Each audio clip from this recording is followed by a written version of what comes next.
аттың басын бұрып бүгін келіп қалдық. Көргеніме қуаныштымын. Дзюдо күресі деген менің ауылымда болмаған. Қандай күрес болады? Мысалы, қазақша күрес болса, қазақша күреске барамын. Негізі бастапқы бізде қазақ күресінен болған ол жерде. Бүгінгі іс-шараның ұйымдастырылып жатқан себебі былтырғы өткен 2024 жылғы жазғы Париж Олимпиадасынан дзюдо күресінен қола жүлдегер Осман Қырғызбаевты ортамызға шақырып, балаларға көрсетіп, қазақтың да қарапайым баласы осындай спорттың шыңын Олимпиаданы бағындырған көзімен көрсін деп, әрбір қазақтың баласы ондай жетістікке жете алатын осы оқушыларымызға көрсетсек деген ниетте бүгін осындай іс-шара ұйымдастырып жатырмыз. Әлемдік аренада, Олимпиада ойындарында туымызды көкке көтерсем деген арман болатын. Содан арман қуып, аудан орталығына көшіп келдік, Темірлан деген жерге. 5-ші класстан бастап күреске қатыса бастадық. Жалпы Хамза спорт клубында 3 зал бар. Алматы қаласында 2 зал, Қаскелеңде 1 зал бар. Бірнеше дүркін Қазақстан чемпиондары, Азия чемпионатының жеңімпаздары, жүлдегерлері, әлем чемпионатының қатысушылары, бірнеше дүркін халықаралық республикалық турнирдің жеңімпаз жүлдегерлерін қазіргі уақытта тәрбиеленіп жатыр. Біз бауырым Ғұмар екеуміз егіз болғанбыз. 2013 жылы мен 2-ші орын, бауырым 3-ші орын алып, Қазақстанның ұлттық құрама, дзюдодан ұлттық құрама мүшесіне командасына кірдік. Содан дзюдодағы жолымыз басталды осылай. Қазіргі таңда міне дзюдо күресінен әлемнің күміс жүлдегері, Олимпиада ойындарының қола жүлдегері болып отырмын. Олимпиада барған кезде адамдар алтын аламын деп барады. Сол кезде қол алған кезде бір қандай сезім болды іште.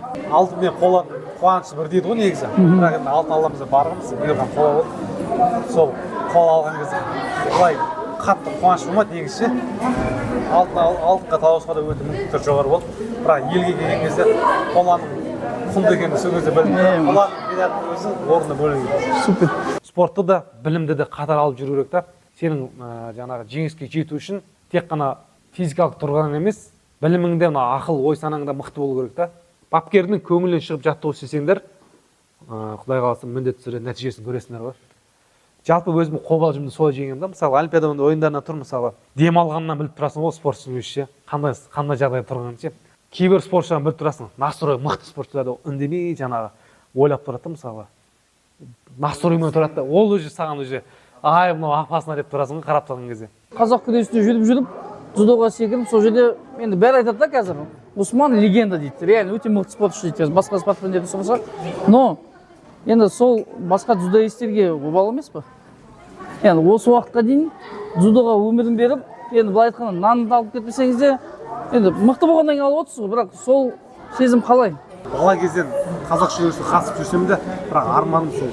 Сабақта Жапон жігіті бар, 3 рет олимпийский чемпион. Бірақ бізде дзюдоға қатысуға мүмкіндік болады, бірақ дзюдоны сол кезден білетін да, қазақ күресінде жүріп, бірақ арманым дзюдо күресінен олимпиадан және әлем чемпионы болу. Алдында арманың мақсатың болса, шаршамайсың да. Болды, сенің мақсатың бар, арманың бар, болды, еңбек ету керек. Сол нәтижесін көрген екен бар. Жаңағы мен қыдырам да, демалам да деп өз-өзің жұбатып қоясың да. Елдос мырза, мен қазір жекпе-жек шыққан спарринг жасайсыздар ма негізінде? Қалай болып жатыр? Енді қалай болғанда біз бір залда, бір салмақта болмаған екен, енді спарринг болады ғой. Залда енді қалай болғанда, тұтсаң. Ол зал дейсіз ғой, спорт. Мысалы, қарсасын оған қайма, оң қолын ұстап ал да, оң қолына күрес до конца. Оң қолын ұстап ол психологически шаршайды мысалға. Балалар біреулер айтады, лучше легкой атлетикамен айналсын, дзюдо немесе боксқа кірмесін, жарақат болады, басқа дүние болады деп. Соған қатысты бір өзіңіз бір кішігірім пікіріңіз болса? Мен өзім мысалы қазір балалар өсіп жатыр. Қай спортқа жақын болса, күреске жақын болса, әрине күреске беруге қарсы емеспін. Ұтылған жағдайда ешқашан көңіл түсірмеу керек та, сынбау керек та. Балаға қазір сендер сияқты кезде мүлдем салмақ қоюға болмайды негізі өзім ақыл.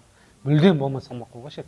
Қазіргі таңда Алматы облысы, Алматы қаласының спорт басқармасына қатысты, жұмыстан қатысты бір сын пікірлеріңіз немесе алғыстарыңыз бар ма? Дзюдо күресті жалпы Алматы қаласы, Алматы облысында Қазақстан бойынша ең бірінші қала облысы бар деп өйткені бүкіл мықты жарыстар бір осы Алматыда өтеді негізі көрмесе. Енді спортқа қазір өте көп көңіл бөліп жатыр. Ешқандай алғысым шексіз спорт басқармасына, жалпы Қазақстан Республикасының президентіне спортқа өте көңіл бөліп жағдай жасап жатыр.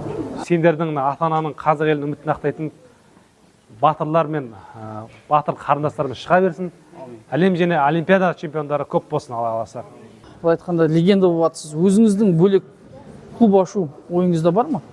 Плюс содан кейін де жалпы осы Қарасай ауданының спорт клубтарына қатысты өзіңіздің ойыңыз, пікіріңіз болса, қай сала, қай неге көңіл бөлу керек дегендей. Әрине қазір таңда өзім спорттық мансабын әлі жалғастырудамын.